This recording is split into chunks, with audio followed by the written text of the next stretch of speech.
നെറ്റിലൂടെയെല്ലാം റസൂലുള്ളാഹി സ്വല്ലല്ലാഹു അലൈഹി വസല്ലമയുടെ ഖബറാണെന്ന പേരിൽ ഫോട്ടോസുകളോ ഒക്കെ കാണാറുണ്ട്. അതിന്റെ യാഥാർത്ഥ്യം എന്താണെന്ന് ഒരു സഹോദരൻ ചോദിക്കുന്നു. ഞാനിവിടെ സാധാരണ പറയാറുള്ളതായ കാര്യമാണത്. സന്ദർശകർ പ്രത്യേകിച്ച് പഠിക്കേണ്ട കാര്യമാണ്. റസൂലുള്ളാഹിന്റെ ഖബറിന്റെ പരിസരത്തിൽ 6 കൊല്ലം വർക്ക് ചെയ്ത ആളാണ് നിങ്ങളോട് സംസാരിക്കുന്നത്. അതുകൊണ്ട് ഈ വിഷയത്തിൽ ഞാൻ പറയുന്ന കാര്യം അത് 5 5 10 ആണ്, 10:15 അല്ല, 9:45 അല്ല. ലോകത്തോട് ധൈര്യസമേതം പ്രഖ്യാപിക്കാം ഞാൻ പറയുന്ന കാര്യത്തെ കുറിച്ച്. റസൂലുള്ളാഹിയുടെ ഖബറ് ഫോട്ടോ കണ്ടുപിടിച്ച കാലഘട്ടത്തിൽ പോകട്ടെ, മൂപ്പര് പറയുന്ന ഫോട്ടോ കണ്ടുപിടിച്ച കാലത്തെ കുറിച്ചാണല്ലോ, നെറ്റിലൊക്കെ വരലപ്പോഴാണല്ലോ. ഫോട്ടോ കണ്ടുപിടിക്കുന്നതിന് 1350 വർഷം മുമ്പ് വരെ, അഥവാ നാം ഇപ്പോൾ ജീവിക്കുന്നത് 15-ാം നൂറ്റാണ്ടിലാണെന്ന് പറഞ്ഞു. 14-ാം നൂറ്റാണ്ടിന്റെ മധ്യമാകുന്ന 1350 വർഷം വരേക്കും, അന്നത്തെ കാലഘട്ടം മുതൽ ഇന്ന് വരേക്കും റസൂലുള്ളാഹിയുടെ ഖബറിനെ നേരിട്ട് കണ്ടവരില്ല. റസൂലുള്ളാഹിയുടെ ഖബറിനെ ആരൊഴിച്ച് 8-ാം നൂറ്റാണ്ടിന്റെ സമാപനത്തിലോ 9-ാം നൂറ്റാണ്ടിന്റെ തുടക്കത്തിലോ മദീനത്തെ പള്ളിക്ക് തീപിടുത്തം ഉണ്ടായപ്പോൾ നബിയുടെ ഖബറിന്റെ പരിസരത്തിൽ നിർമ്മിച്ചതായ വൻമതില്, അത് ഞാൻ നേരത്തെ പറഞ്ഞ തീയതിയിലാണ്. ഹിജ്റ 1350 വർഷം മുമ്പ്, അഥവാ ഹിജ്റ 80-ന്റെയും 90-ന്റെയും ഇടയിലുള്ളതായ വർഷങ്ങളിലാണ്. വലീദ് ഇബ്നു അബ്ദുൽ മലിക് എന്ന രാജാവാണ് ആ വൻമതിൽ കെട്ടിയത്. ആ വൻമതിലിന്റെ ഒരു ഭാഗം തകർന്നിരുന്നു തീപിടുത്തത്തിൽ 9-ാം നൂറ്റാണ്ടിൽ. അപ്പോൾ കണ്ടവര് കണ്ടു എന്നതേ ഉള്ളൂ. ആ കണ്ടവര് കുറിക്കുന്നതും എന്താണ്?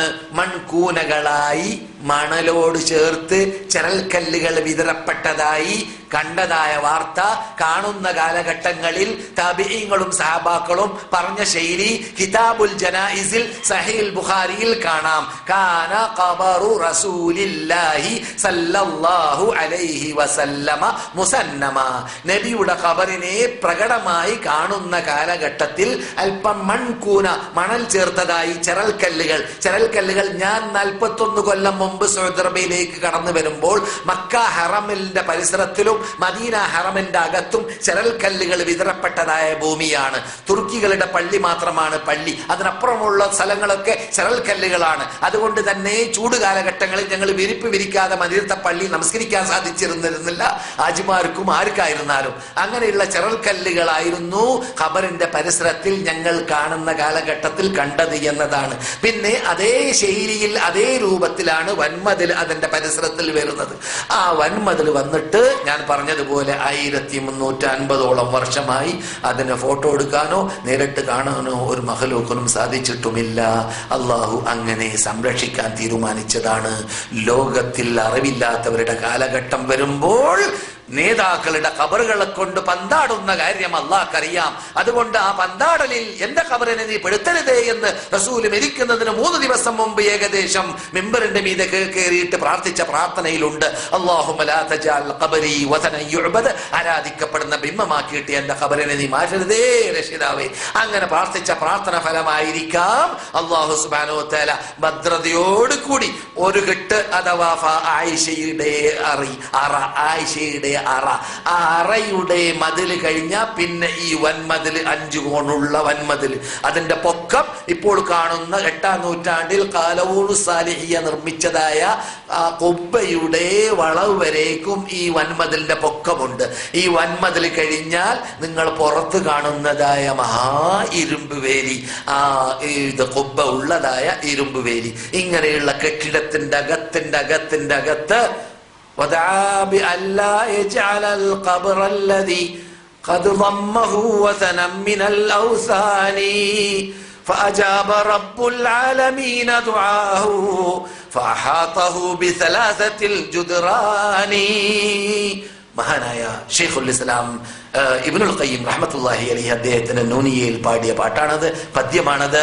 റസൂല് പ്രാർത്ഥിച്ചു റബ്ബിനോട്, റബ്ബേ എന്റെ ഖബറിനെ നീ ആരാധിക്കപ്പെടുന്ന ബിംബമാക്കി മാറ്റരുതേ റബ്ബേ. ഇങ്ങനെയുള്ള പ്രാർത്ഥന ഫലമായിട്ടായിരിക്കാം 3 വൻമതിലിന്റെ അകത്ത് അദ്ദേഹത്തിന്റെ ഖബറിനെ ദൂരം ജനങ്ങളുടെ ദൃഷ്ടിയിൽ പെടാതെ കാണാതെയാക്കി അള്ളാഹു മാറ്റിക്കളഞ്ഞു. റസൂൽ പ്രാർത്ഥിച്ച ഫലമായിരിക്കാമെന്ന്. അതാണ് സഹൃദ് ചോദിച്ച ചോദ്യത്തിന് മറുപടി. വേറെ ചോദ്യം ഉണ്ടോ? ഖുബ്ബ എന്ന് പറയുന്നത് കെട്ടിയ കാലം ഹിജ്റ 8-ാം നൂറ്റാണ്ടാണ്.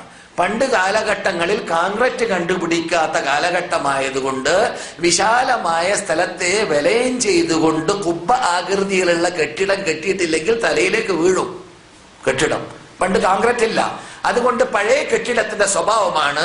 മദീനത്തെ പള്ളിയിൽ പച്ച കുബ്ബ മാത്രമല്ല, നിങ്ങളുടെ കെട്ടിടത്തിന്റെ മീൻ നിങ്ങൾ കയറി നോക്കുക, മദീനത്തെ പള്ളിയുടെ ആദ്യ ഭാഗം മുഴുവനും കുബ്ബയാണ്. നിങ്ങൾ കണ്ട കാബത്തിന്റെ പരിസരത്തുള്ള ആദ്യത്തെ പള്ളി മുഴുവനും കുബ്ബയാണ് അല്ലേ? നിങ്ങൾ കണ്ട കാബത്തിന്റെ പരിസരത്തുള്ള ആദ്യത്തെ കെട്ടിടം എന്താണ്? മുഴുവൻ കുബ്ബയല്ലേ? എന്താ കുബ്ബ?